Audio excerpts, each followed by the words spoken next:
été créé en début du siècle dernier par Václav Nijinsky, donc pour les ballets russes, au Théâtre des Champs-Élysées, avec tout ce que ça pouvait représenter à l'époque, donc l'ère industrielle, une certaine bourgeoisie qui a accès à cette culture, et qui a été véritablement scandalisée sur les deux propositions, à la fois musicalement et à la fois chorégraphiquement.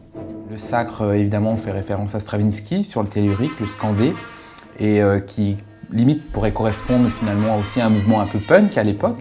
Le sacre, si on se rappelle ce récit originel, c'est vraiment cette seule élue vierge qui est choisie et sacrifiée pour célébrer un printemps, un meilleur printemps.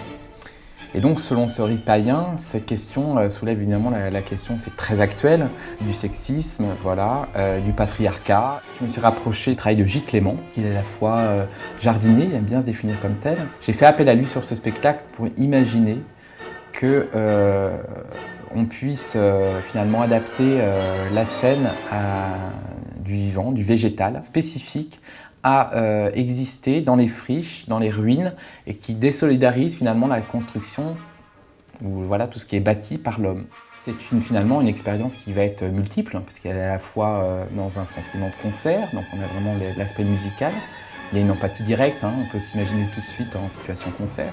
La danse, chorégraphiquement, qui à neuf, on pense tout de suite à un groupe et un mouvement assez important. Et puis évidemment toute la dimension du jardin, la proposition de J. Clément, donc à la fois l'œil, l'oreille, voilà. Tous les sens sont en éveil.